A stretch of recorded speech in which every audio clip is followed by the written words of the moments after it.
অনন্ত অসীম প্রেমময় তুমি, বিচার দিনের স্বামী, অনন্ত।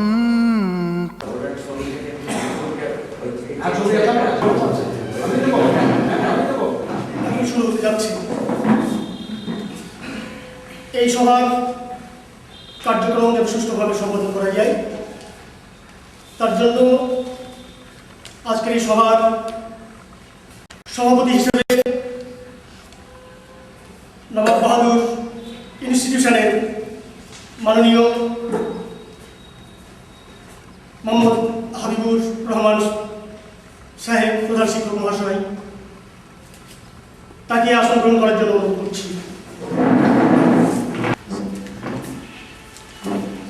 আমাদের মাঝখানে আজকে আমরা এমন একজন ব্যক্তিত্বকে পেয়েছি যিনি প্রধান অতিথির আসন করবেন। আসিফ ইকবাল সাহেব মহাশয়, ডক্টর আসিফ ইকবাল সাহেব মহাশয়, সম্পাদক আল ইমদাদ এডুকেশন সোসাইটি বহরমপুর। এছাড়াও তার আরও পরিচয় রয়েছে, তিনি একজন শিক্ষাবিদ, শিক্ষক, লাভপুর যাদবলাল হাই স্কুল। বিশেষ অতিথি হিসেবে আমরা আরও দুজনকে এখানে দেখতে চাইব। তাদের মধ্যে একজন হলেন বিশিষ্ট সমাজসেবী সালেউদ্দিন সরকার মহাশয়, তাকে আসন গ্রহণ করার জন্য। আরেকজন বিশেষ অতিথি হিসেবে আসন গ্রহণ করবেন সাইমুন মন্ডল।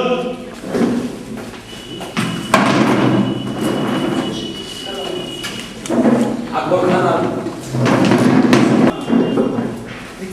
খান সিরাজুল ইসলাম সাহেব মহাশয়কে সভাপতির অনুমতি নিয়েই বলছি। প্রথমেই পবিত্র আল কোরআনের কয়েকটি কেরাত পাঠ করুন। কোরআন তেলাওয়াত করবেন হাফেজ আক্তারুল ইসলাম সাহেব। অনুরোধ করছি।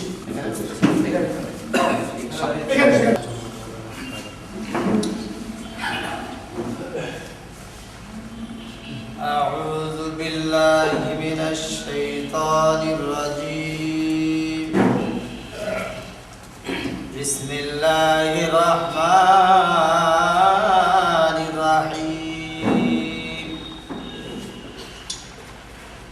اقرأ باسم ربك الذي خلق، خلق الإنسان من علق. اقرأ وربك الأكرم الذي علم بالقلم، علم الإنسان ما لم يعلم. صدق الله العظيم. আজকের এই বার্ষিক সভা কার্যক্রম আমরা শুরু করলাম। লক্ষ্যকীতা আপনারা ইতিমধ্যে সবাই জেনে গেছেন। এখানে সকলেই আপনারা শিক্ষিত মানুষ। বেশি কথা বলার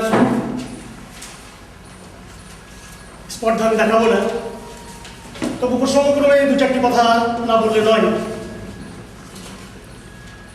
আমরা সকলেই জানি বড় বাড়ি দিয়ে কিছু হয় না, বড় শক্তি দিয়েও কোনো কিছু হয় না। ভালোবাসা এবং শিক্ষার দ্বারা সবকিছু সম্ভব। বিশেষ করে আমরা আজকে এখানে যারা উপনীত হয়েছি তারা আমরা অধিকাংশ মনে হচ্ছে আমরা সংখ্যালঘু সম্প্রদায়ের মানুষ। ঐতিহাসিক কারণে বিশেষ করে ভারতবর্ষে সংখ্যালঘু সম্প্রদায়ের মানুষ আজকে প্রায় একেবারে তলানিতে।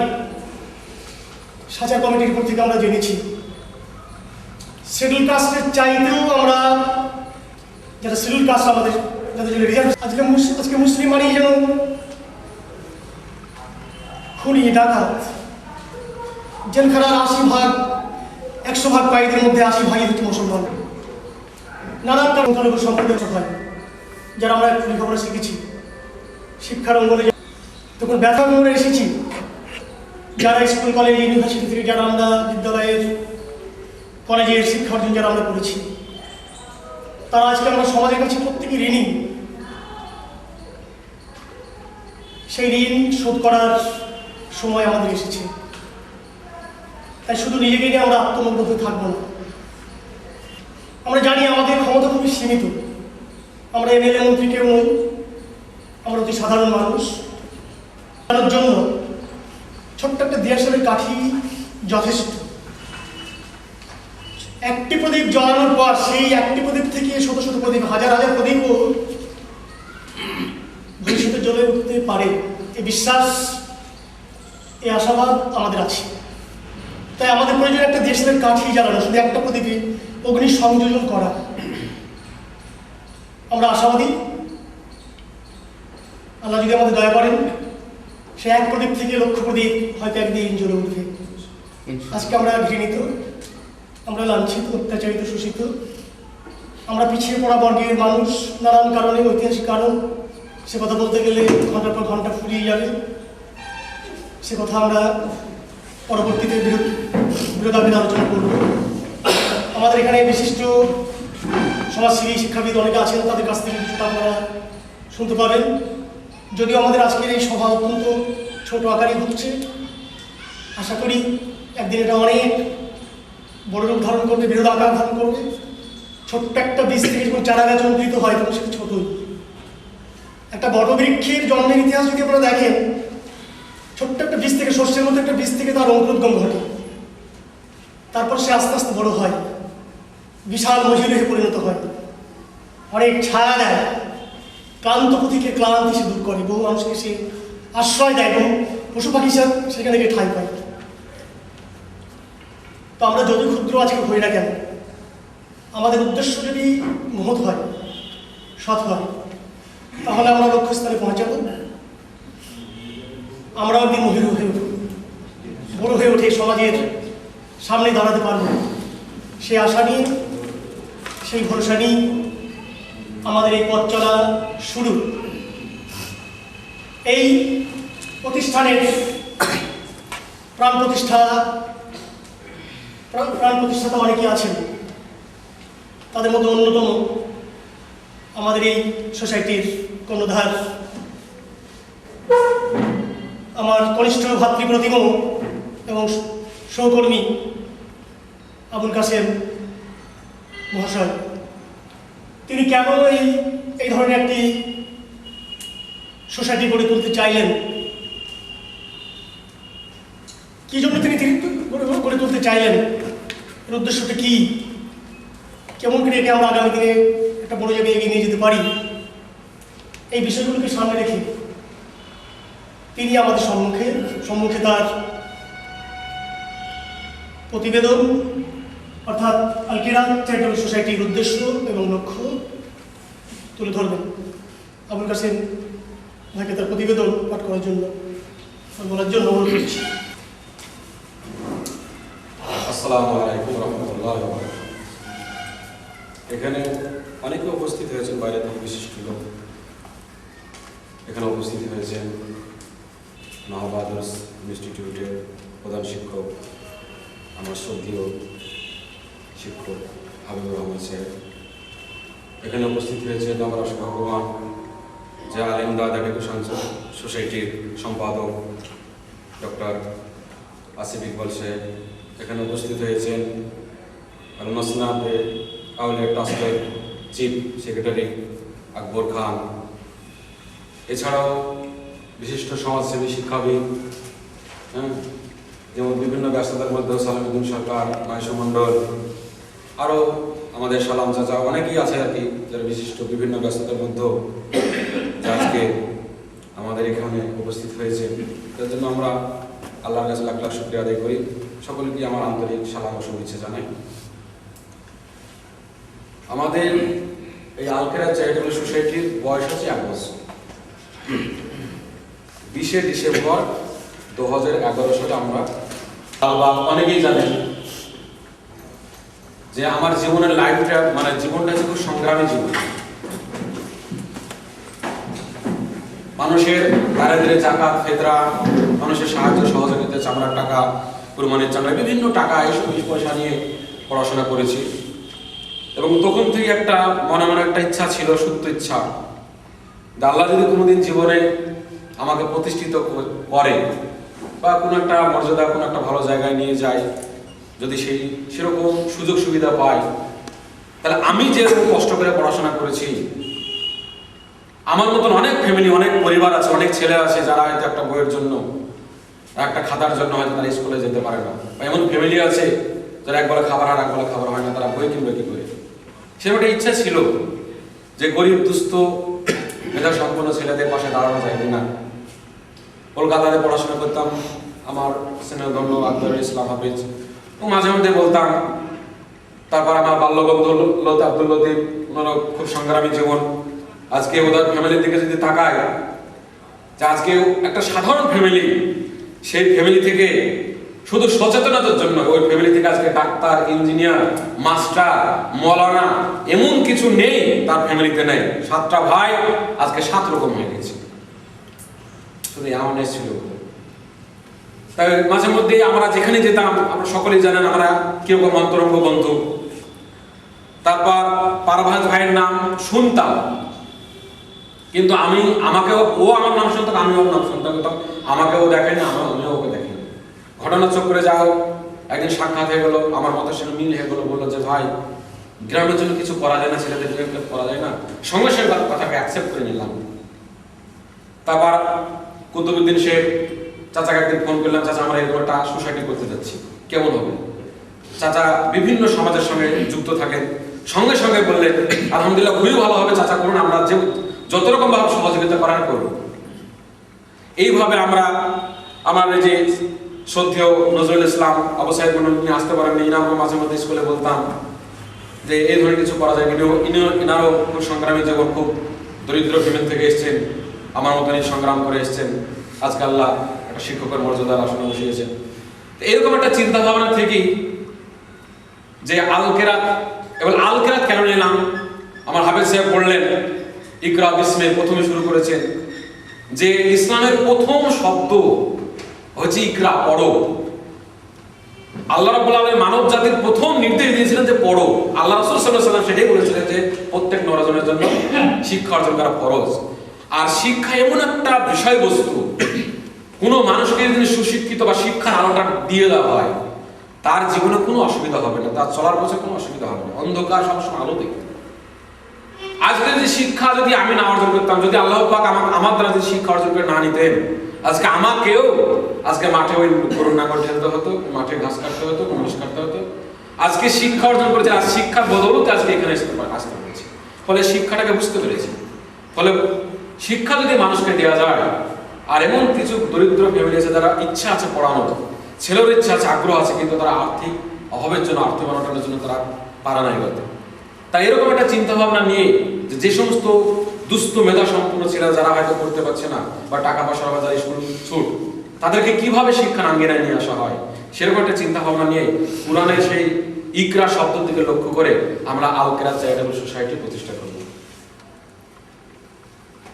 তারপর পরবর্তীকালে আমার শ্রদ্ধেয় চাচা যান, 2 চাচা জানি, এখানে সালাম সরকার, তারপর মাইশুর মন্ডল, এনারা আছেন। এদেরকে বলেছিলাম পরবর্তীকালে যে চাচা আমরা এরকম একটা কাজ করছি গ্রামে। এনাদের কাছ থেকে কোনো সময় নিরুৎসাহ পাইনি, সবসময় উৎসাহ দিয়েছেন যে ঠিক আছে চাচা করুন, আমরা আছি ইনশাআল্লাহ। আমি পারভেজ ভাই আর আক্তারকে নিয়ে 3 জনের প্রথমে বসলাম। তারপর পরবর্তীকালে মাহবুবুল ইসলাম ভাই, মাওলানা সাহেব, ওনাকে পরে বললাম, এনারাও খুব আগ্রহী এই ব্যাপারে। একদিন রাস্তা দেখলাম মানে সাক্ষাৎ হলো, সঙ্গে সঙ্গে বললাম যে ভাই কাসম তুমি করো, কোনো অসুবিধা নেই। তার মাহবুবুল ইসলাম ভাই, আব্দুল লতিফ সরকার, কুতুবুদ্দিন, আখতারুল ইসলাম, নজরুল ইসলাম, এদেরকে নিয়ে আমরা একটা কমিটি করে একটা আল-কেরাত চ্যারিটেবল সোসাইটি গঠন করলাম 20 ডিসেম্বর। এবার 2012 সালে শিক্ষাবর্ষ শুরু হয়েছে, আপনার জানুয়ারিতে। এবার বই কি করে দেবো আপনাদেরকে বলে রাখি, সেই সময় আমরা আদায় করতে পারিনি, কারো কাছে হাত পাততে পারিনি, টাকা পয়সা তুলতে পারিনি।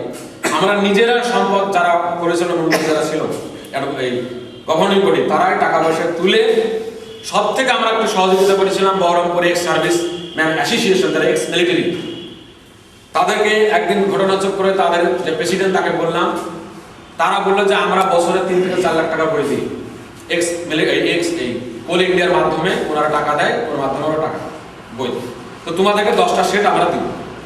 তা আলহামদুলিল্লাহ ওনারা 10টা সেট দিয়েছিলেন। বড় মানে আমরা ওই যে 10টা সেট আমরা পেলাম ওখান থেকে, মানে এত সহযোগিতা পেয়েছিলাম হয়তো পারতাম না।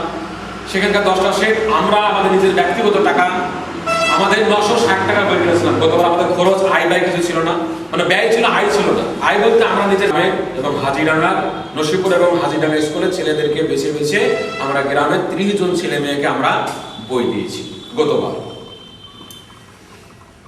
এবার আমরা ভেবেছিলাম যে সেই সহযোগিতাটা আমরা পাবো, কিন্তু হঠাৎ করে সেক্রেটারির সঙ্গে দেখা হলো, ওরা বলছে যে এই বছর আমরা বই দিতে পারছি, যে ওখান থেকে কিছু যদি সেট পাই আমরা কিছু কিনবো, কিনা আমরা আরো কাছে বই দেবো। গত কয়েক সপ্তাহ আগে আমরা মিটিং বসেছিলাম। আপনাদেরকে বলে রাখি যে 10টা সেট আমরা পেতাম সেটা কিন্তু আমরা এবার আর পাচ্ছি না।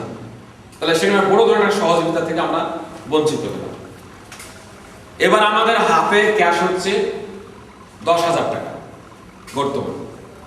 এই 10,000 টাকা ক্যাশ নিয়ে কিন্তু আমাদের সামনের শিক্ষাবর্ষ 13 শিক্ষাবর্ষে আমাদের বই দিতে হবে।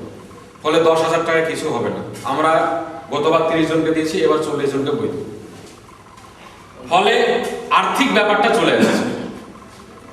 ফলে 40 জনকে যদি আমরা বই দিই, 50 জনকে যদি আমরা বই দিই, তাহলে 10,000 টাকা আমাদের কিছু হবে না।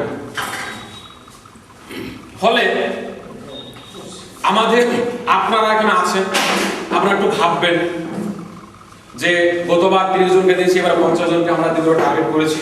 ফলে 50 জনকে দিলে আমাদের 10,000 টাকা হবে না, এবং একটা অনুষ্ঠানের খরচ আছে, সেই খরচটা কিভাবে তোলা যায়। আর দুস্থ ছেলেমেয়েদেরকে আমরা বইগুলো দেব। মূল টার্গেট আমরা প্রথমে শুরু করেছি বই দেওয়া, দুস্থ ছেলেমেয়েদেরকে বই দেব।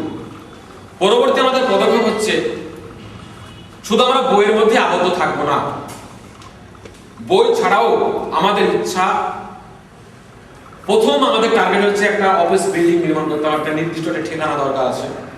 কিন্তু বড় বড় জায়গায় যখন আমরা, আপনাদের একটা কথা বলে রাখি, আমাদের এই সোসাইটি রেজিস্ট্রেশন ইনশাআল্লাহ জানুয়ারি মাসের 6 থেকে 7 তারিখের মধ্যে পেয়ে যাব। 17/9 আমি অ্যাপ্লিকেশন করেছিলাম টু ডিমেনশন অফিসে। 5/11 আমাদের হিয়ারিং হয়েছে, আমাদেরকে 2 মাস পরে দেবে। আমাদের 5/1/2013 আমাদের 2 মাস হয়ে যাচ্ছে, আমরা 6-7 তারিখে রেজিস্ট্রেশন পেয়ে যাব। ফলে রেজিস্ট্রেশনের কাজটা মোটামুটি অনেকটাই এগিয়ে আছে। রেজিস্ট্রেশনটা যদি হয়ে যায়, বড় বড় জায়গায় যখন হাত পাততে যাবো বা কারোর কাছে আবেদন করতে যাবো বড় বড় জায়গায়, তখন ওনারা ইনকোয়ারি করতে আসবে, অফিস দেখবে, আমাদের কার্যক্রম দেখবে। যদি আমাদের অফিস না থাকে, ওরা আমাদের এটাকে ভুয়া ভাববে। ফলে আমরা ওদের কাছে মানে ঠিক মতো যেতে পারবো না। ফলে আমাদের অফিস মিটিং দরকার। আমাদের গ্রামের অশোক মৈত্র উনি আসতে পারেন চাচাদের থ্রু দিয়ে আর কি, ওনারা বলেছেন যে একটা জায়গা দিবে আর কি, যদি দেয় আর কি, তাহলে একটা বড় ধরনের একটা আমরা সাহায্য পাবো ওখান থেকে, যদি অফিস বিল্ডিং এর জন্য জায়গা দেয়। ফলে আমাদের ইট পিট বা একটা অফিস বিল্ডিং করতে হবে। তারপরে হচ্ছে আমাদের ইচ্ছা আছে বিভিন্ন জায়গায় ইসলামিক আদর্শে নার্সারি স্কুল প্রতিষ্ঠা করা। আমাদের ইসলামিক আদর্শ নার্সারি স্কুলে খুব বড় অভাব। ফলে বিভিন্ন জায়গায় যদি আমরা নার্সারি স্কুল আদর্শ সন্তান, আমরা সেই বাচ্চা সন্তানদের আদর্শ হিসেবে মানুষ করতে পারি, প্রাথমিক শিক্ষা যদি আমরা দিতে পারি, ইনশাআল্লাহ তারা যদি বড় হয়ে যায়, বড় পদক্ষেপ নেয়, কিন্তু অসুবিধা হবে। ফলে বিভিন্ন জায়গায় নার্সারি স্কুল প্রতিষ্ঠা করার আমাদের ইচ্ছা আছে। 3 নাম্বার হচ্ছে আমাদের শিক্ষার এবং স্বাস্থ্যের অ্যাওয়ারনেসের অভাব। তাই বিভিন্ন জায়গাতে আমাদের শিক্ষা এবং স্বাস্থ্য, আপনারা দেখে যাবেন ভবিষ্যৎ পদক্ষেপ, বিভিন্ন জায়গাতে আমাদের শিক্ষা এবং স্বাস্থ্য, বিভিন্ন জায়গায় ক্যাম্প আমরা করবো, ক্যাম্প সেমিনার, স্বাস্থ্য এবং শিক্ষা সম্পর্কে সচেতন করার জন্য বিভিন্ন জায়গায় আমরা ক্যাম্প বা সেমিনার আমরা করার ইচ্ছা আছে।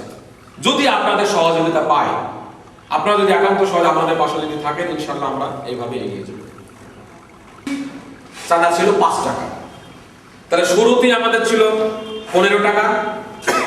আমাদের আলোচনা হয়েছে যে আমাদের প্রবেশ মূল্যটা হোক 40 টাকা, কেন এখন টাকার ভ্যালুয়েশন কমে যাচ্ছে, জিনিসপত্রের দাম বেড়ে যাচ্ছে, ফলে 40 টাকা প্রবেশ মূল্য আর 10 টাকা মাসিক চাঁদা রেখেছি। ফলে আপনারা একটু চিন্তা ভাবনা করুন যে সদস্য চাঁদাটা বাড়ানো যায় কিনা। এগুলি আমার সংক্ষিপ্ত বক্তব্য। মন্ডল এসছেন, উনি শেষে আসতে পারেনি, উনিও এনারা আমার ক্লাস বিভিন্নভাবে সহযোগিতা করে যাচ্ছেন। তারপর আমার স্কুলের আরো শিক্ষক কাজের হওয়া, আমার এই সোসাইটি সম্পর্কে আমার মোটামুটি সংক্ষিপ্ত উদ্দেশ্য লক্ষ্য বলে আমি বললাম। এগুলি আমার সংক্ষিপ্ত বক্তব্য শেষ করছি। আসসালামু আলাইকুম রহমতুল্লাহ।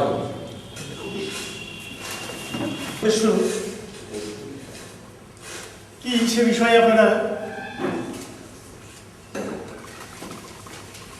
অনেকগুলো রয়েছে।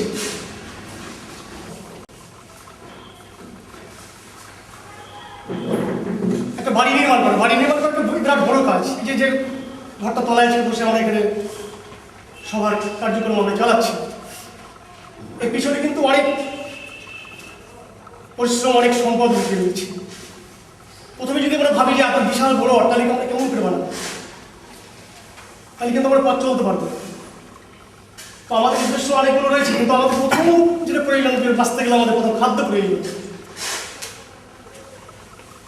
এই মানব সমাজে মাথা উঁচু করে দাঁড়াতে গেলে হচ্ছে শিক্ষা। পৃথিবীতে সেই জাতি সব থেকে শিক্ষিত, পৃথিবীতে সেই জাতি সব থেকে শক্তিবান যে জাতি শিক্ষিত। অর্থাৎ শিক্ষা ছাড়া আমরা এক ধাপও এগোতে পারি না। কাসেম সাহেব একটু আগে বলছিলেন তার বাল্যকালের কথা। তার কথা রয়েছে একেবারে একটা রুটলেস পরিবার থেকে জন্মগ্রহণ করে বহু কষ্টে লেখাপড়া করে হয়তো একটা জায়গায় অনেকেই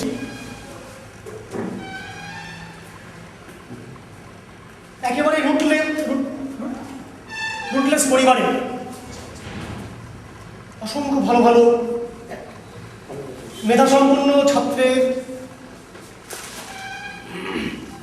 জন্ম হয়, কিন্তু পরবর্তীতে সামান্যতম অর্থনৈতিক প্রতিবন্ধকতার জন্য, বাধার জন্য তারা এগোতে পারে না, মাঝপথে তারা মুখ থুবড়ে পড়ে, ড্রপ আউট হয়ে গেছে। তো আমাদের সোসাইটির অন্যতম উদ্দেশ্য, আমরা সবার পাশে দাঁড়াতে পারবো না, কিন্তু যারা একেবারে রুটলেস পরিবারে যারা জন্মগ্রহণ করেছে, মেধা দুস্থ, মেধা এবং দুস্থ ছাত্র ছাত্রীদের পাশে একটুখানি দাঁড়ানোই হচ্ছে আমাদের সব থেকে বড় কাজ, প্রথম কাজ। আমাদের প্রথম কাজ এইটুকু, আমাদের সীমিত প্রথম। গ্রামের স্কুলে শিক্ষকতা করি, বাড়িপাড়া হাই স্কুল। সেই স্কুলটাতে প্রায় 90% ছাত্র সংখ্যালঘু সম্প্রদায়ের। সংখ্যালঘু সম্প্রদায় মানে ধরিয়ে নিতে পারেন যে এদের 90% দারিদ্র সীমা নিচেই বাস করছেন। একটু কাগজ দিয়ে, দুটো কলম দিয়ে, একটু বই দিয়ে তাদের পাশে যদি আমরা একটু দাঁড়াতে পারি, তাহলে আমার মনে হয় তারা আস্তে আস্তে অনেক দূরে এগোতে পারে। আমরা 9 10 ছাত্রদের প্রতি বেশি জোর দিয়েছি। নবম এবং দশম শ্রেণীর মেধা এবং দুস্থ পরিবারের ছেলে মেয়েদের পাশে দাঁড়ানোর উদ্দেশ্য নিয়ে আমরা এই কাজে হাত দিয়েছি। একটু ধাক্কা থেকে পার করে দিতে পারেন, তখন দেখবেন তার ভিতরে ছোট ছিল, যার পরিবার এখন ডাক্তার, ইঞ্জিনিয়ার, মাস্টার, সমাজসেবী, কি নাই তার। আন্তরিক সালাম, তৃতীয় শুভেচ্ছা জানিয়ে, যেহেতু এখানে আমার স্যার উপস্থিত আছেন এবং আরও অনেকে আছেন যাদের সামনে বক্তব্য দেওয়ার স্পর্ধা আমার নেই, তবুও গুটি কয়েক কথা আপনাদের সামনে বলব। আজকে আমরা এক ঐতিহাসিক মুহূর্তে মুর্শিদাবাদ জেলার অন্যতম জায়গা সোনাখালী। আমরা সকলেই জানি এই মুর্শিদাবাদ একটি সময় একটা ঐতিহাসিক শহর। এখানে বাংলা, বিহার, উড়িষ্যার রাজধানী ছিল। সেই মুর্শিদাবাদ নিয়ে আমাদের একসময় গর্ব ছিল। এই মুর্শিদাবাদে আমরা যারা আজকে বসবাস করছি, তারা এই জায়গায় থাকতাম না যদি আজকে ইতিহাস পরিবর্তন না হতো, তাহলে হয়তো আমাদের আজকে যেটা সবচাইতে ধনী জায়গা মুর্শিদাবাদ সারা ভারতবর্ষের মধ্যে, আজকে যেটা সারা ভারতবর্ষের মধ্যে বলতে পারে এটা নিম্নে বা তলানিতে নেমে গেছে, এরকম একটি জায়গায় দাঁড়িয়ে আমরা একটা কিছু করার চেষ্টা আমরা করেছি। এই চেষ্টা করতে গিয়ে আমরা যাদের কাছে পেয়েছি, আপনারা শুনলেন যে এখন মাস্টারমশাই যখন ছাত্র ছিল আর কি, সেই সময় হঠাৎ করে অসুস্থ হয়ে পড়ে। অসুস্থ হওয়ার পরে ওনার অ্যাপেন্ডিক্স হয়েছে। তো হঠাৎ করে অ্যাপেন্ডিক্স হয়েছে, আমরা তখন লালবাগে থাকতাম। তো ছুটে গেলাম স্যারের কাছে। তো স্যার বললো, তোমরা হসপিটালাইজ হওয়ার পরে যা কিছু প্রয়োজন একটা দোকান ঠিক করে দেবে। সেই দোকান থেকে আমরা মানে ওনার যা চিকিৎসা বাবদ ওষুধ বলুন, খরচ বলুন, সমস্ত কিন্তু সেখান থেকে আমরা সাহায্য পেয়েছিলাম এবং সেই বিলটাও স্যার সেসব মিটিয়েছিলেন। এই যে মানুষের সহযোগিতা, আজকে এই সহযোগিতা থেকেই কিন্তু আমরা একটা কিছু করার বা একটা সমাজকে এগিয়ে নিয়ে যাওয়ার সুচিন্তিত বক্তব্য এবং মতামত এখানে আমরা কামনা করব। তো সব বিষয় নিয়ে আজকে আলোচনায় জানেন যে আমরা 20শে ডিসেম্বর গঠন করেছি। আজকে হচ্ছে 16ই ডিসেম্বর। তো 1 বছর আমাদের বয়স হচ্ছে।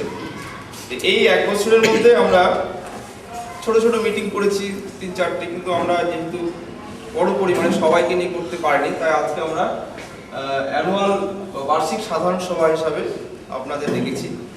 এখানে আপনাদের বই দেওয়ার ব্যাপারটা যেমন আমরা ঠিক নয়, তারপরে আপনার সেই দিন কীভাবে অনুষ্ঠানটা করা যাবে সেই বিষয় নিয়ে আপনারা মতামত দিবেন। এবং যেটা আমার বন্ধু বললে যে প্রবেশ মূল্য 40 টাকা, আমাদের কিছু আরও পদক্ষেপ রয়েছে যেগুলো সোসাইটির অফিস বিল্ডিং নির্মাণ, ইসলামিক আদর্শে নার্সারি। সভায় উপস্থিত হওয়ার যে সময় ছিল, যথাসময়ে আসতে পারেনি। রাস্তায় কাজ হচ্ছে, পঞ্চনতলায় বাস জ্যাম, 40 মিনিট দেরি হয়ে গেছে। অনিচ্ছাকৃত বিলম্বের জন্যে ক্ষমা প্রার্থী। আমার সহকর্মী বন্ধু আবুল কাশেম এবং বন্ধুর বন্ধু লতিফ, ওইভাবে ওর সাথে আমার পরিচয়। তাহলে একটা ভালো সম্পর্ক, একসঙ্গে কাজ করি। তাদের আহ্বানে এখানে এসেছি। এসে হাজির হয়ে আমি আমার সভার সমস্ত সদস্য, সভাপতি এবং শ্রেণীগতভাবে সালাম শ্রদ্ধা জানিয়ে সংক্ষিপ্ত কয়েকটি কথা আমি বলে আবারও চলে যাব, কারণ আমার অন্য জায়গায় প্রোগ্রাম আছে। আলকিরা চ্যারিটেবল সোসাইটি এটা 2011 ডিসেম্বর তৈরি হয়। এই জন্মলগ্ন থেকেই আমি জানি, কারণ কাশেম আমার কলিগ, আমার খুব স্নেহে, ও আমাকে দাদা বলেই সম্বোধন করে কথা বলে, সম্মান দেয়। ফলে এই আলকিরাতের জন্মলগ্ন থেকে আমার জানা। ফলে আলকিরাতের শ্রীবৃদ্ধি ঘটুক, এটা আমি আপ্রাণ চেষ্টা করছি যে হোক। আমার সহযোগিতা, আমার সাহায্য সহানুভূতি থাকবে। পাশাপাশি এই সংস্থার অন্যতম একজন সদস্য হিসাবে আমি আপনাদের সবাইকে আহ্বান করব যে আপনারা সাহায্য সহানুভূতি হাত বাড়িয়ে দিন। মূল্যবান সময় আমি কেড়ে নিতে চাইছি না। আমি কোরআন শরীফ পড়া জানি না, কিন্তু আমি কোরআন শরীফ আলোচনা হয়েছে এমন জায়গায় বহুবার থেকেছি। প্রথমে বলা হয়েছে ইকরা, পড়ো। এই যে পড়ার তাগিদ ইসলাম দিয়েছে, সব ধর্মীয় ব্যবস্থাতেই আছে পড়ার কথা। ফলে ইকরা, এই যে পড়ার কথা বলা হয়েছে, সেটা আমাদের অবগত হওয়া উচিত। পড়ার ব্যাপারে আমাদের অগ্রণী ভূমিকা নেওয়া উচিত। এই পড়ার ব্যাপারে আমার একটা কথা, সেটা হচ্ছে যে ছাগলের বাচ্চা হলে তাকে আমরা ছাগল ছানাই বলি, কুকুরের বাচ্চা হলে তাকে কুকুর ছানাই বলি, কিন্তু মানুষের বাচ্চা মানুষ হয় না, মানুষ তৈরি হতে হয়। মানুষ তৈরি হতে হয়, আর এই মানুষ তৈরি হতে গেলেই এসে পড়ে শিক্ষার কথা। এখানে লেখা আছে শিক্ষা, স্বাস্থ্য ও সমাজ সেবামূলক প্রতিষ্ঠান। অবশ্যই শিক্ষা, এডুকেশন ছাড়া সব কিছু অন্ধকার। আমার মনে পড়ে গেল আজকে ক্লাস 9-10-এ যখন পড়তাম তখন আমাদের 100 নম্বরের আরবি পড়তে হতো। মাস্টারমশাই হয়তো জানবেন, ওনার সঙ্গে আমার এর আগে লালবাগে পরিচয় হয়েছে। তো সেখানে আরবি যে লাইনটার কথা, সেটা কিন্তু আরবি কথাটা আমার মনে নেই। যারা আলেম আছেন তাদের নিশ্চয়ই মনে থাকবে, থাকার কথা। সেটা হচ্ছে, যার মধ্যে শিক্ষা নেই সে মরার আগেই মরে যায়, আর তার দেহটা হয় তার কাছে গোল। ফলে এই যে নির্দেশাবলী, এই যে উপদেশ, এটা আমাদের মান্য করা উচিত। কারণ আমি মরার আগে যদি মরে যাই, সেটা আমার সমাজের জন্য কিছু হবে না, আমার পরিবারের জন্য কিছু হবে না। আমার পরিবার, তার পরিবার, আরেকজনের পরিবার, অনেক জনের পরিবারের সম্মিলিত হচ্ছে একটা বড়, এর কোনো বিকল্প হয় না। ফলে স্বামী বিবেকানন্দ একটা কথা বলেছেন যে সত্যের জন্যে সব কিছু ত্যাগ করা যায়, কিন্তু সব কিছুর জন্য সত্যকে ত্যাগ করা যায় না। সত্যর গুরুত্ব এখানে এতটাই বেশি যে সত্য মিথ্যা, আলো অন্ধকার। ফলে এই যে শিক্ষা, শিক্ষা এতটাই সত্য যে শিক্ষাকে আমাদের মানতে হবে। শিক্ষা আমাদের দরকার, না হলে আমরা মরার আগেই মরে যাব। ফলে এই যে প্রতিষ্ঠান যে আজকে মানে হামাগুড়ি দিয়ে চলতে শুরু করেছে, এক সময় আমরাও কিন্তু জন্মলগ্নে ছোট্ট একটা ন্যাকড়ায় জোড়া শিশু ছিলাম। আজকে হাঁটি হাঁটি পা এই পা নিয়ে শহর যা, এই করতে করতে করতে করতে মা বাবা ভাই বোন প্রতিবেশী অনেকের সাহায্য সহানুভূতি পেয়েই আজকে শিক্ষারা সোজা হয়ে আপনাদের সামনে দুটো কথা বলার সুযোগ এবং সাহস পেয়েছি। আমার মনে হয় এই হামাগুড়ি দেওয়া যে প্রতিষ্ঠান, এই প্রতিষ্ঠানকে যদি আমরা সবাই হাঁটি হাঁটি পা এই পা নিয়ে শহর যা, শুধু শহর যাবে না, আরো আরো আরো অনেক দূরে যাবে। এই যাওয়ার ভূমিকা যদি আমরা পালন করতে পারি, নিশ্চয়ই যাবে। আমরা কি সবাই সমানভাবে সাহায্য করতে পারবো?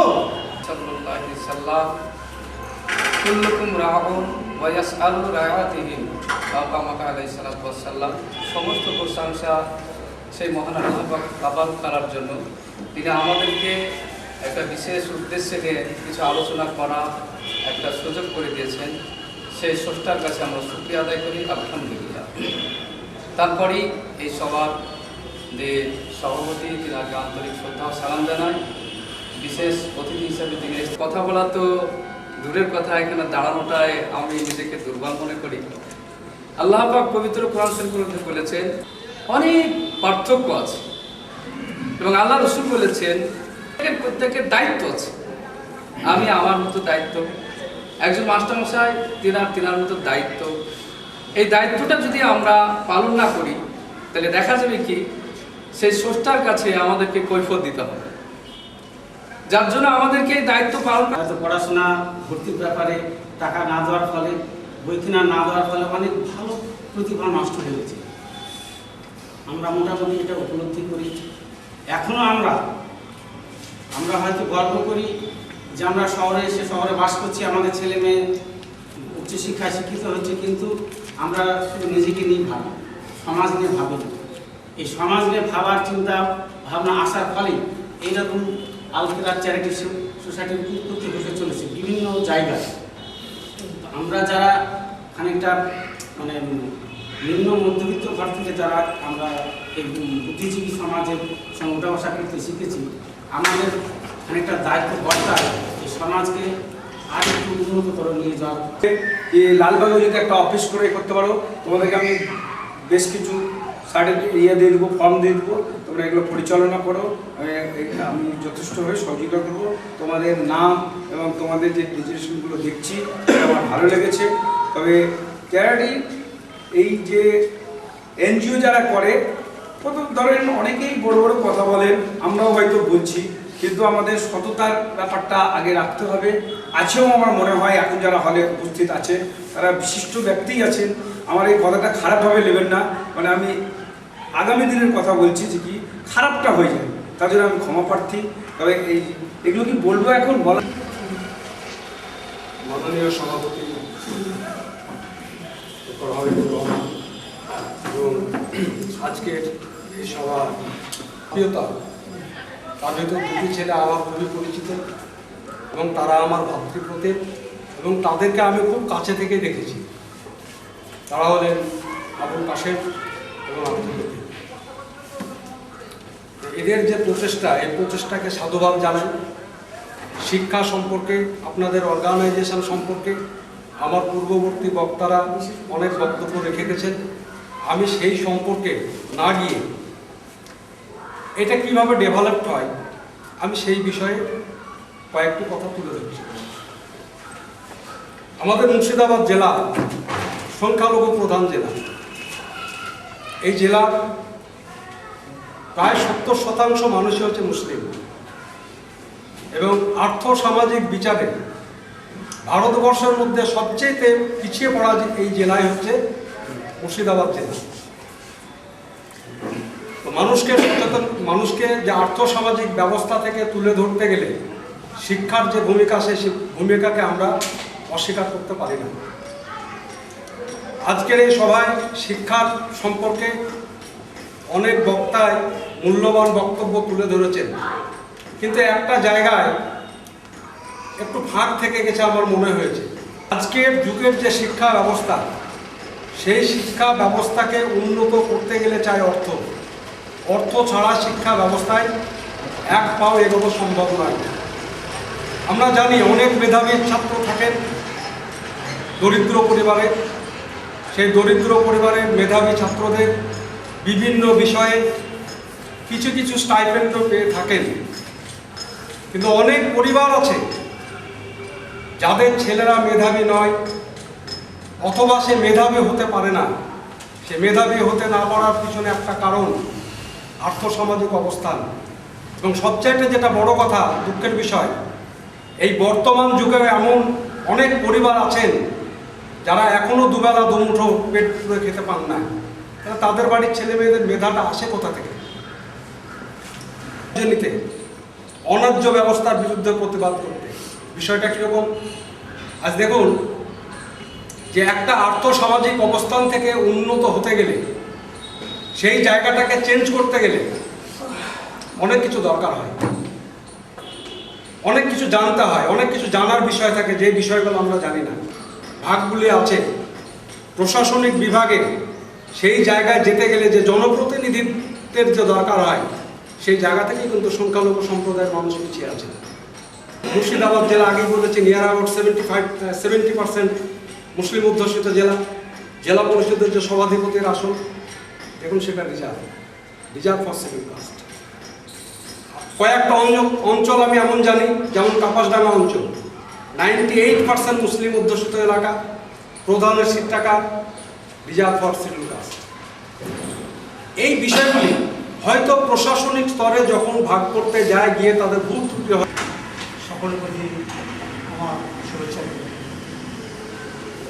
আজকে আল-কিরাত চ্যারিটেবল সোসাইটির অবশ্যই প্রথম সাধারণ সভা হবে, যেহেতু 1 বছর আগে তৈরি হয়েছে। এটা প্রথমটা লেখা নেই যদিও, এরপরে যখন আগামী বছর হবে সেটা দ্বিতীয় বার্ষিক সাধারণ সভা হবে।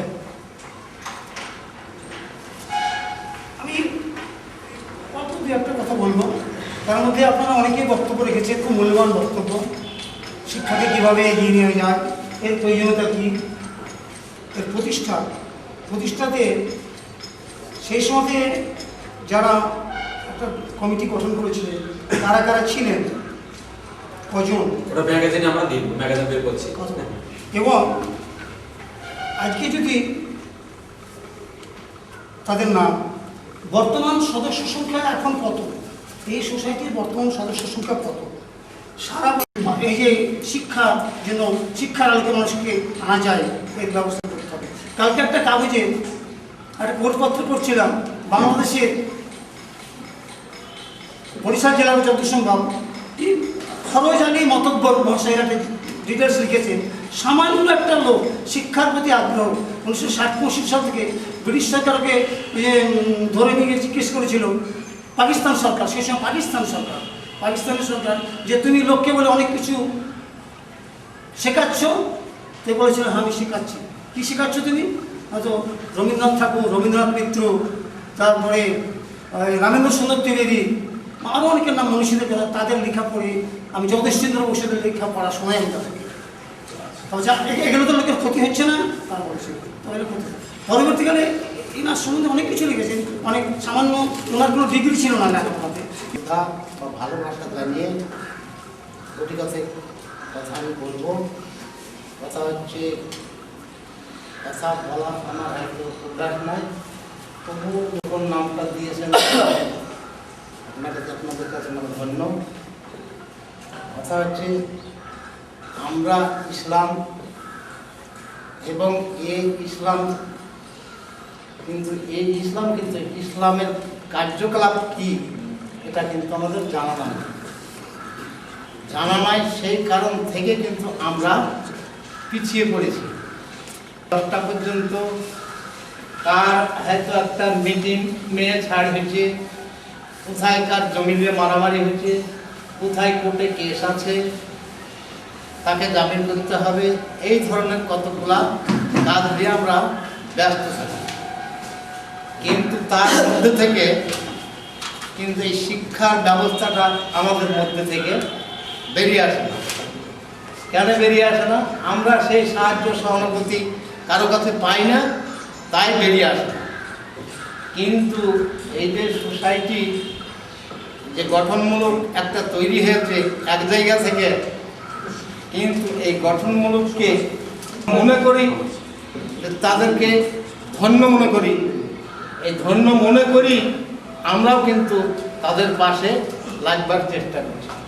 কিন্তু ব্যাপার হলো, গাছ যদি রোপণ করা যায় একটা, কিন্তু আমরা জানি যে এই জায়গায় গাছটা রোপণ, আমার মনে হয় যে সেই ঠিকানা যতক্ষণ পর্যন্ত আমরা তৈরি না করতে পারবো ততক্ষণ পর্যন্ত আমরা কিন্তু ওই এখান ওখান ঘুরে বেড়াবো।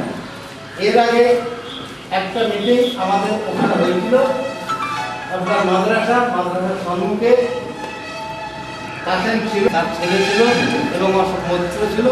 আমরা যাই বলি কাছে লোক ওখানে ছিলাম।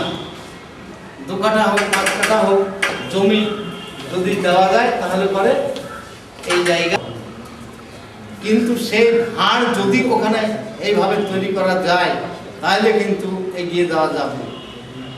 আর মুসলমান, আমরা মুসলমান এবং ইসলাম, এই যে বলছি, আল্লাহ বলছেন কি এবং দিনের নবীও বলেছে যে মানুষ হয়ে মানুষকে ভালোবাসে, মানুষের ক্ষতি করো না, মানুষের যতটুকু পারবা উপকার করো। তো সেই উপকার আমরা এই ইসলাম হয়ে করতে পারছি না, তার বিপক্ষে যত যাবতীয় তাই করছি। কেউ চুরি করতে যাচ্ছে, কেউ ডাকাতি করতে যাচ্ছে, কেউ ছিনতাই করছে, কেউ ব্যবসা করে যাচ্ছে, বিভিন্ন রকমের কাজে এই ইসলাম কিন্তু ব্যস্ত। কিন্তু আসল কাজে কিন্তু আমরা পরিচালিত করতে পারবো এই চিন্তা ভাবনা দিয়ে। আপনারা যে যেমন আছেন সে তেমন বক্তব্য রাখবেন। আমার এই জিনিস দেখে এবং শুনে আমাকে খুব ভালো লেগেছে, তাই আমি এসেছি। আমরাও ধরুন বিভিন্ন কাজে থাকি, কোনো হয়তো সময় দিতে পারবো না, তার মধ্যে দিয়ে যতদূর পারবো সাহায্য সহানুভূতি আমাদের থাকবে। এই বলে আমার বক্তব্য শেষ করছি। সালাউদ্দিন সরকার মহাশয়ের পরে আরেকজন বিশেষ অতিথি, বেশিরভাগই বুদ্ধিজীবী এবং শিক্ষিত। আমরা পাড়া গ্রামের বাসিন্দা, আমরা ছোট্ট থেকে দেখেছি। আমাদের এলাকার খবরটা একটু আগে বলি। আমাদের গ্রামে একটা মাস্টার তৈরি হয়, যার প্রথমে ছোট্ট থেকে কার্তিক চন্দ্র মণ্ডল মদনপুর গ্রেড মাস্টার ছিলেন। তিনি পর তার এক ভাইপো এবং আরেকজন তারা বাইরে চলে গেছে। রিসেন্ট আমারই চাচা আবুল কাসেম সাহেব, উনি অনেক দুঃখ কষ্টের মধ্যে দিয়ে সে লেখাপড়া শিখে মাস্টারি পেয়েছেন। সে 12 বছর হেডমাস্টারি করেন। তিনিও আপনার এলাকার মধ্যেই পড়ি। যারা হয়তো একটু শিক্ষার আগিলায় এসে উপলব্ধি করেছেন, তারা প্রায় বাইরে জগতে চলে যাচ্ছেন শহরে। যেহেতু এলাকায় সাধারণ মানুষ গরিব এবং তাদের শিক্ষার আলো নাই, হয়তো তিনারা ভাবেন আমি শিক্ষিত হয়েছি, আমি আমার মানটা এলাকা ধরে রাখতে পারবো কি পারবো না, সেই ভরসাতেই তারা বাইরে বেরিয়ে যায়। এবার আমার ধারণার কথা। তো মাস্টার সাহেব, পারভেজ সাহেব এবং আমার চাচা আবুল কাসেম এবং লতিফ সাহেব প্রথম আমাদের গিয়ে একদিন বসে এবং সেখানে আমরা অনেক আলাপ আলোচনার মধ্যে আমরা বলেছি ল্যান্ড আছে, সেখানে একটা এসএসকে এমএসকে স্কুল তৈরি হয়েছে, পাশে একটা প্রশাস্ত্র কেন্দ্র আছে এবং তার সামনে একটা ভালো ফিল্ডও আছে। আমরা একটা জায়গা নির্ণয় করেছি, যিনি জায়গার মালিক তিনার সঙ্গে কথাও বলেছেন, তিনারা রাজি হয়েছে। এবং আমাদের এবং এই যে চ্যারিটি সোসাইটি যারা আছেন, আমাদের একটু গাফিলতি আছে, অস্বীকার করে লাভ নাই। তাদের সঙ্গে ঠিক মতো আমরা যোগাযোগ করতে পারিনি, তারা আমাদের জায়গাটা হ্যান্ড ওভার করতে পারেনি। আমরা চেষ্টা করব, যেটা করেছি যখন যেভাবে সহায়তা চাইবেন যতটুকু পারবো আপ্রাণ চেষ্টা করব। মানুষ শিক্ষার আগে এগিয়ে আসুক, তার সবাই চাই। যারা আমরা বাইরে ঘোরাফেরা করি, যদিও আমরা অল্প শিক্ষিত, হয়তো আমাদের পাশে এসে দাঁড়াতে পেরেছি, এটা আমি মনে করি আমার সৌভাগ্য। আমি আর বেশি কিছু বলছি না, এই বলি আমি সবাইকে সালাম ও ভালোবাসা জানিয়ে আমি আমার বক্তব্য শেষ করছি। ধন্যবাদ। এবং সামাজিক সম্পূর্ণ যে একটা চ্যারিটেবল সোসাইটির ডাকি এখানে উপস্থিতি দিয়েছি, তাতে আমি নিজেকে তখনই পুরোপুরি সার্থক হয়। সামাজিকতার সঙ্গে যখন আমাদের সমাজে অনেক দূরে এগিয়ে নিয়ে যাবে, এটা আমি বিশ্বাস করি। আর উদ্দেশ্য যদি আমাদের খারাপ হয়, কাজকে আমরা যতই তাড়াতাড়ি করার চেষ্টা করি না কেন, সেটা কিন্তু তত তাড়াতাড়ি এগুলো সম্ভব নয়। তাই মনে করি যেখানে এত বড় সুন্দর উদ্দেশ্য মহৎ, যে কাজই হোক না কেন, সে শিক্ষার দিক দিয়ে হোক, পিছিয়ে পড়া সার্থকতা পাবে। একটি কথা বলতে চাই, শিক্ষা নেই যোগ্যতা, যোগ্যতা আনে ধনসম্পদ, ধনসম্পদ নিয়ে আসে ধর্ম, ধর্ম আনয়ন করে শান্তি সুখ। তাহলে আমরা যদি সুখী হতে চাই এবং শান্তি পেতে চাই, তাহলে আমাকে শিক্ষা অর্জন করতেই হবে। আমরা অনেকক্ষণ থেকে এই বিষয়ে আমরা আলোচনা শুনছি। আমাদের মাঝখানে আমরা পেয়েছি, আমরা ভাগ্যবান মনে করছি নিজেকে, একজন শিক্ষাবিদ, সমাজসেবী, দীর্ঘদিন থেকে যিনি একটি সোসাইটি চালিয়ে যাচ্ছেন, তার নাম হচ্ছে আল, তুলে ধরার জন্য অনুরোধ করছি। প্রশংসা সেই মহান আল্লাহ তাআলার, যার রহমতে আমরা কাজে সমাবেত হয়েছি। উপস্থিত সভাপতি মহাশয়, সর্দার আব্দুর রহমান সাহেব, উপস্থিত সমাজসেবী, আমার সামনে উপস্থিত সমাজসেবী এবং মনস্ক এবং শিক্ষাবিদ। আজকে এটা ঠিক বক্তব্য হিসাবে বলবো না, একটু আলোচনার মধ্যে করে আমি বলবো কিছু বাস্তব কথা, যেগুলো আমি আর্থসামাজিক বলুন, তার আরও দিকগুলোর কথা আমরা জানি, সেগুলো আলোচনা একটা বিষয় নয়, এগুলো সংক্ষিপ্ত আলোচনা। আমরা খুব সংক্ষিপ্ত কথা বলতে হয় যে আমরা জানি আমাদের ভারতবর্ষের একটা রাজ্য গুজরাট, যেখানে শুনলে আমরা কিন্তু ভয় পাই, লোকরা মুসলিমরা সাংঘাতিক আতঙ্কে থাকে, ভয় থাকে। কিন্তু শুনলে অবাক হবে, ওখানকার মুসলিমরা আমাদের চেয়ে অনেক বেশি চাকরির দিক থেকে এগিয়ে, আমাদের ওয়েস্ট বেঙ্গল থেকে। তারা আবার ধর্মটাকে অন্য চোখে থাকে, ইসলামটাকে, ওটা মাহবুবে চলবে, ও নামাজ না পড়লো ঠিক আছে, ও গুণাকর না, এরকম কিছু মানুষ আমি দেখতে পাই। কেউ কিছু কোনোভাবে নেবেন না। আবার অন্যটাও আমি দেখতে পাই যে খুব কট্টর যারা মুসলিম, তারা আবার সবাই নয় অবশ্যই, সাধারণ শিক্ষাটাকে পূর্ণভাবে নেন না, ওটা না শিখলেও হবে। যারা আছেন পায় তারা ব্যতিক্রম, আমার মনে হয় সে সংখ্যাটা খুব কম। তো প্যারালাল দুটো দিক, ধর্মশিক্ষা, সাধারণ শিক্ষা, এই দুটো শিক্ষাকে সমানভাবে গুরুত্ব দিয়ে চলা। আমি এই প্রশ্নে একটা খুব আমার বাস্তব একটা কথা বলি, যে আমি যখন গবেষণার সহযোগিতা যখন আমি গবেষণার কাজে যুক্ত ছিলাম, সে তার মালয়েশিয়া, তার ইউটিএম বলে একটা ইউনিভার্সিটি, মালয়েশিয়া ইউনিভার্সিটি টেকনোলজি, সেখান থেকে সে পিএইচডি করেছে এবং খুব ভালো স্কলার। অস্ট্রেলিয়াতে সেই বেশ কিছুদিন ছিল একটা কোর্স করার জন্য, অনেক দেশে ঘুরেছে। তো সে এসেছিল, এরপরে আমি বহরমপুর এসেছিলাম, লালবাগ মুর্শিদাবাদ বেড়াতে নিয়ে গেছিলাম। সে সবসময় কাজ করে থাকতো, তার খুব সুন্দর তার ইসলামিক কালচার, সে আত্মাকে নিয়ে এক নামাজও কাজার করতে দেখিনি। তো সে যাওয়ার সময় একটা কথা আমাকে বলে গেছিল দমদম এয়ারপোর্টে, যে আমি এখানে যাদেরকে দেখলাম মুসলিম, তারা কিন্তু আমাকে মুসলিম মনে হয় না। এ কথা আমাকে সে বলে গেছে, খুব লজ্জার কথা। আমার কাউকে মুসলিম বলে মনে হয় না, এরা মুসলিম তোমার বলছে, তোমরা মুসলিম আমার মনে হয়নি। সে দেখুন ধর্মশিক্ষা, সাধারণ শিক্ষা, দুটো শিক্ষাকে প্যারালাল নিয়ে গেছে। আপনি আমাদের দেশের বাইরে উত্তর ভারতের দিকে যাবেন, দেখবেন একই চিত্র। আপনি যার হায়দ্রাবাদের দিকে শিক্ষিত, নামাজ আজান হবে সঙ্গে সঙ্গে গাড়ি ঢুকে যাবে মসজিদে, আবার রক্তে নামাজ পড়বেন, আবার নিজের কাজে চলে যাবে। দেখেন দুনিয়া সমান হয়ে সেখানে চলে। আমরা অনেক পিছিয়ে, আমরা শিক্ষার দিক থেকে পিছিয়ে আছি। মুর্শিদাবাদ তো আছে, মুর্শিদাবাদ বলে নয়, আমাদের ওয়েস্ট বেঙ্গল অনেক জায়গায় পিছিয়ে। অ্যাওয়ারনেস আমরা জানি যে গভর্নমেন্ট থেকে অনেক, সে ভাবলো আমি মাধ্যমিক ফেল করেছি মানে আমার লাইফ আর কিছু হবে না, আমার শেষ, আমি তো MA BEd পাস নই, এটা আমার কী হবে, আমার 8 পাস করার কী করবো? কিন্তু না, সম্পূর্ণ ভুল কথা। 8 পাস করেও সে যদি ঠিক মতো তার কেরিয়ার কাউন্সিলিং হয়, সে অনেক যেতে পারবে। সে 8 পাস করে তার কী স্কোপ তার সামনে, সেসবগুলো আমার কাছে থ্রু PowerPoint প্রজেক্ট বা বড় প্রিন্টের আমার কাছে আছে। আমরা যে সোসাইটির পরবর্তীকালে আমার সঙ্গে যোগাযোগ করলে আমি সেগুলো অবশ্যই তাদেরকে হেল্প করবো। কীভাবে কেরিয়ার কাউন্সিলিং করতে হবে, কীভাবে মানুষকে সঠিক পথে নিয়ে যেতে হবে। একটা ক্লাস 8 পাস ফেল করা ছিলেও যে সে ঠিক পথে গেলে সেও অনেক ভালো পথে এবং সে ঠিক লক্ষ্যে এগোতে পারবে, তাকে সে নিজেকে অশিক্ষিত বলে মনে করবে না। এই প্রেক্ষাপটে তাকিয়ে যে একটা এই ধরনের সোসাইটি এখানে তৈরি হয়েছে, বিশেষ করে এই দিকটাই, এবং কাসেম সাহেবের সঙ্গে আরও যারা আছেন তারা আমাকে অনেক পরিচিত,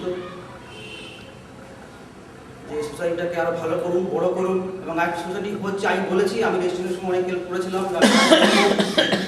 আরও যদি কিছু কারোর সঙ্গে যোগাযোগ রাখার দরকার হয় সেরকম করবো। আমি যেগুলো করতে পারিনি সেগুলো আপনারা যদি করতে পারেন আমি হেল্প করবো। তাই মানে ভবিষ্যতে এই সোসাইটি, এই ধরনের সোসাইটি, যে আমি যে ঠিক 2004-05 সালে আমরা যখন সোসাইটিটা তৈরি করি, তো আমার মধ্যে এরকম একটা এনার্জি ছিল কিন্তু, এবং আমার মতো আরও 10 জনের স্বচ্ছতা বজায় রাখতে হবে সোসাইটির। খুব যেটা উনি বললেন যে আজকে যে কাসেম সাহেব যেটা বললেন, আর ঠিক প্রতিবেদন ঠিক নয়, এটা বক্তব্য হয়ে গেছে। প্রতিবেদন ঠিক বলতে গেলে আপনাকে এরকম একটা আবার একটা গেজে প্রিপেয়ার করতে হবে। যাই হোক, ওনার অনভিজ্ঞতা, এটা নিশ্চয়ই উনি এক্সপ্লেন করবেন, এটা কী করে, এটা কোনো ভুল নয়। প্রতিবেদন সেরকমই হবে এবং স্বচ্ছতা অবশ্যই বজায় রাখতে হবে। আপনার ব্যাংক অ্যাকাউন্ট আপনার নয়, মানুষের, সেটা যেন যে কোনো সময় যে কোনো লোক যদি বললে তাকে সেই জন্য আপনি তাকে সবসময় স্বচ্ছ দেখাতে পারেন, তা আমার আয় বিষয়। কে যেন আপনাকে সন্দেহ চোখে না দেখতে পারে। ট্রান্সপারেন্সি যদি বজায় রাখেন, আপনি অনেক দূরে এগোবেন। কেরিয়ার কাউন্সিলিং থেকে আরম্ভ করে আরও যদি এই ধরনের কোনো ইনফরমেশন, আমার কাছে অনেক ইনফরমেশন থাকে, আমি যেগুলো আমরা নেট মাধ্যমে পাই, ইনফরমেশনগুলো আমি ওদেরকে দেবো, তোমার সেগুলো সার্কুলেট করবে স্কুলের মধ্যে। অনেক পরিকল্পনা আছে, সেগুলো বসে পরিকল্পনাগুলো করে কীভাবে করবে। বিশেষ করে ওই এলাকাটা তো আমি সেভাবে যাওয়া নাই, দমকল মিশন ওই এলাকাটা, ওইদিকে কীভাবে করা যায়, অনেকভাবে করা যায়। তোমার ধর্মীয় প্রতিষ্ঠানগুলো, মসজিদগুলো কাজে লাগানো যায় কীভাবে, সেগুলো আলোচনার বিষয়। সেগুলো আলোচনা এখানে বর্ণনা করা, সুযোগ পেলে অবশ্যই করবো এই বলে চেষ্টা করবো যাতে আশঙ্কার দিকগুলো আমাদের কম থাকে আর কি। যেখানে করিয়ে বা কেরিয়ার কাউন্সিল বা অন্যান্য বিষয় যেগুলো বললেন, সেসব বিষয় নিয়ে আমরা ওনার সঙ্গে যোগাযোগ রাখবো। এই হচ্ছে বিষয়। এবার আমাদের পরবর্তী ওটা বলা হয় নাকি দিনটা বই বিতরণ কলাডাঙ্গাতে বই বিতরণের একটা ব্যবস্থা হবে। 4-4টে সংগঠন হয়ে যাবে। রব্বিল আলামিন আর-রহমানির রহিম মালিকি ইয়াউমিদ্দিন ইয়্যাকা না'বুদু ওয়া ইয়্যাকা নাস্তাঈন ইহদিনাস সিরাতাল মুস্তাকিম সিরাতাল লাযিনা আন'আমতা আলাইহিম গায়রিল মাগদুবি